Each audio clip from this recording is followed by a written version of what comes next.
తెలంగాణలోని కీలక సాగునీటి ప్రాజెక్టులకు సుప్రీంకోర్టు భారీ ఊరట లభించింది. పాలమూరు రంగారెడ్డి, సీతమ్మ సాగర్, గౌరవెల్లి రిజర్వాయర్ వంటి ప్రాజెక్టుల అనుమతులకు గ్రీన్ సిగ్నల్ ఇచ్చింది.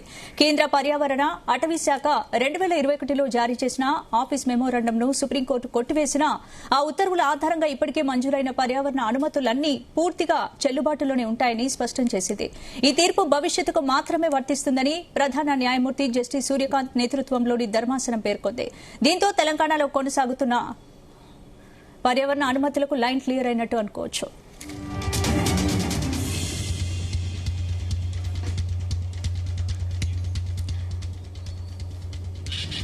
రైట్, ఈ అంశానికి సంబంధించి పూర్తి అప్డేట్స్ నరేందర్ అందిస్తారు. నరేందర్. సుప్రీంకోర్టు నుంచి అందినటువంటి సమాచారం మేరకు ఇప్పుడు రాష్ట్రంలో ఉన్నటువంటి ఏదైతే ప్రాసెస్ జరుగుతున్నటువంటి ప్రాజెక్టులు ఏదైతే ఉన్నాయో, సీతమ్మ సాగర్ సంబంధించినటువంటి ప్రాజెక్టు సంబంధించి కానీ, గౌరవెల్లికి సంబంధించినటువంటిది కానీ, అదేవిధంగా పాలమూరు రంగారెడ్డికి సంబంధించినటువంటి ప్రాజెక్టులకు సంబంధించి ఏదైతే పనులు జరుగుతున్నాయో వాటికి ఎలాంటి అడ్డంకులు లేవనేటువంటి విషయాన్ని సుప్రీంకోర్టు ఈ తీర్పుతో లైన్ క్లియర్ అయిందని కూడా మనం భావించాల్సి ఉంటుంది. ఎందుకంటే సాగునీటి ప్రాజెక్టులు తెలంగాణలో చాలా వడివడిగా ముందుకు వెళ్తున్నటువంటి నేపథ్యం మనం చూస్తున్నాం. ఇప్పుడు అలాంటి ప్రాజెక్టులన్నీ కూడా ఇప్పుడు ముందుకు వెళ్ళడానికి అవకాశం ఉంది. కేంద్ర పర్యావరణం, అదేవిధంగా అటవీ శాఖ 2021లో తెలియజేసినటువంటి ఆఫీస్ మెమోరాండం సుప్రీంకోర్టు కొట్టివేసిన నేపథ్యంలో ఆ ఉత్తర్వుల ఆధారంగానే ఇప్పటికీ మంజూరైనటువంటి పర్యావరణ అనుమతులను పూర్తి చేయలుబాటులో ఉంటాయన్నటువంటి విషయాన్ని కూడా తేటతెల్లమైంది. ఈ తీర్పు భవిష్యత్తులో మాత్రమే వర్తిస్తుందని ప్రధాన న్యాయమూర్తి జస్టిస్ సూర్యకాంత్ నేతృత్వంలో ధర్మాసనం పేర్కొనడం కూడా హర్షం వ్యక్తం చేస్తుంది రాష్ట్ర ప్రభుత్వం. దీంతో తెలంగాణలో కొనసాగుతున్నటువంటి కీలక సాగునీటి ప్రాజెక్టుల నిర్మాణాలకు ఇలాంటి చట్టపరమైన ఆటంకం ఉండదనేటువంటి విషయాన్ని చెప్పిన నేపథ్యంలో ఇప్పుడు రాష్ట్ర ప్రభుత్వం కూడా చాలా రిలీఫ్ గా ఉన్నటువంటి నేపథ్యం ఉంది. కాసేపటి క్రితమే తుమ్మల నాగేశ్వరరావు తో పాటు అదేవిధంగా ఇరిగేషన్ శాఖ మంత్రిగా ఉన్నటువంటి ఉత్తమ్ కుమార్ రెడ్డి కూడా దీని మీద హర్షం వ్యక్తం చేస్తూ ఒక నోటు కూడా రిలీజ్ చేసినటువంటి పరిస్థితి ఉంది. ఇప్పటికే ఢిల్లీలో ఉన్నటువంటి పలువురు మంత్రులు, సీఎం కూడా ఉన్నారు. ఈ అంశం మీద కూడా చర్చిస్తున్నటువంటి నేపథ్యం కూడా ఉంది. ఎందుకంటే పర్యావరణ అనుమతులు తప్పనిసరిగా ఉండాలనే నేపథ్యంలో ఈ న్యాయస్థానం ఈ అంశాన్ని చెప్పిన నేపథ్యంలో ఇది ఖచ్చితంగా చట్టాలను భర్తీ చేయడం సాధ్యం కాదన్నటువంటి విషయాన్ని అత్యవసర పరిస్థితిలో మినహాయింపులు ఇవ్వాలంటే కేంద్ర ప్రభుత్వం చట్టబద్ధమైనటువంటి నోటిఫికేషన్ జారీ చేయాల్సిందని కూడా ఇందులో పేర్కొనడం అనేది ఖచ్చితంగా ఇది రిలీఫ్ అని కూడా మంత్రులు చెప్తున్నారు.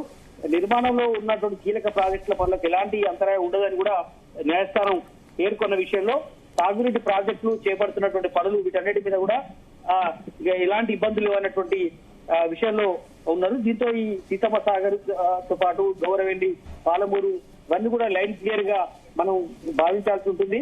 ఇది ఖచ్చితంగా కూడా రాష్ట్ర ప్రభుత్వానికి ఇది పెద్ద ఊపిరిగా ఉంది.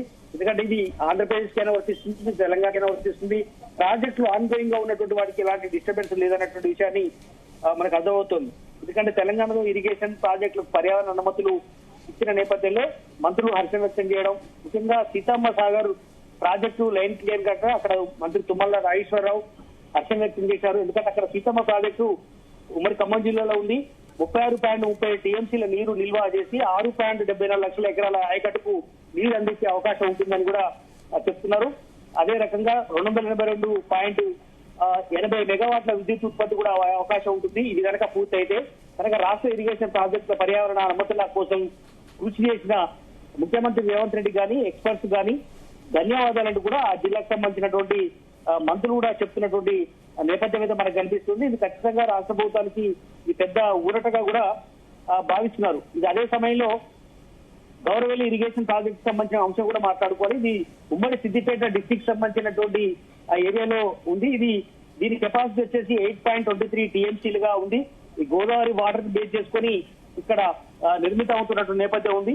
ఇది 1,00,000 ఎకరాలకు ఇది సాగునీరు అందించే అవకాశం కనుక పూర్తిగా ఉంది. కనుక ఇది కూడా ఖచ్చితంగా కేంద్ర ప్రభుత్వం కానీ అది ముఖ్యంగా సుప్రీంకోర్టు ఇచ్చినటువంటి ఉత్తర్వుల నేపథ్యంలో ఇది ఖచ్చితంగా రాష్ట్రానికి మేలు చేసే అంశంగా గౌరవెల్లి ఇరిగేషన్ ప్రాజెక్టు ఉంటుందని కూడా రాష్ట్ర ప్రభుత్వం భావిస్తోంది. ఇక పాలమూరు రంగారెడ్డి గురించి మాట్లాడుకోవాలి, ఆ అంశం కూడా ఇక్కడ ఉంది.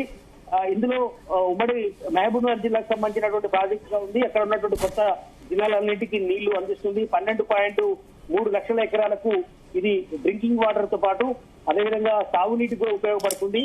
లిఫ్ట్ల ద్వారా దాదాపు 90 టీఎంసీల ఫ్లడ్ వాటర్ శ్రీశైలం రిజర్వాయర్ ద్వారా కృష్ణ రివర్ వచ్చే అవకాశం ఉంటుంది. కాబట్టి ఇవన్నీ కూడా రాష్ట్ర ప్రభుత్వానికి ఎంతో ఉపయోగం ఉంటుంది. దీని ద్వారా నాగర్ కర్నూలు ఉమ్మడి మహబూబ్నగర్ జిల్లా, నాగర్ కర్నూలు, మహబూబ్నగర్, నల్లగొండ, రంగారెడ్డి, వికారాబాద్ జిల్లాలు, నారాయణపేట జిల్లాలన్నిటి కూడా ఈ ప్రాజెక్టు వల్ల ఎంతో ఉపయోగం ఉంటుందనేటువంటి అంచనా రాష్ట్ర ప్రభుత్వం భావిస్తుంది. అందుకని ఇక్కడ ప్రాజెక్టు చాలా ఏళ్లుగా కడుతున్నటువంటి నేపథ్యం కూడా ఉంది.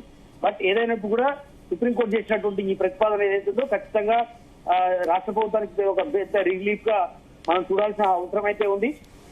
బట్ రాష్ట్ర ప్రభుత్వం ఇరిగేషన్ పరంగా తీసుకొచ్చినటువంటి ప్రాజెక్టులు ఇంకా చాలా కూడా కొత్త రాబోతున్నాయి. బట్ కొత్త వాటికి కొంత ఆంక్షలు ఉన్నప్పటికీ పాత ఆల్రెడీ నడుస్తున్నటువంటి ప్రాజెక్టుల నేపథ్యంలో ఎలాంటి ఆటంకం ఉండబోదు అని కూడా సుప్రీంకోర్టు ధర్మాసనం చెప్పినటువంటి నేపథ్యంలో న్యాయమూర్తి జస్టిస్ సూర్యకాంత్ నేతృత్వంలో చేసినటువంటి ధర్మాసనం తీర్పు అనేది ఖచ్చితంగా రాష్ట్ర ప్రభుత్వానికి ఇది పెద్ద ఊపిరికి పీల్చుకునే విధంగా ఉందని కూడా అందరూ ఎక్స్పర్ట్స్ కానీ, మంత్రులు కానీ, రాష్ట్ర ప్రభుత్వం ఒక అంచనాతో ఉంది.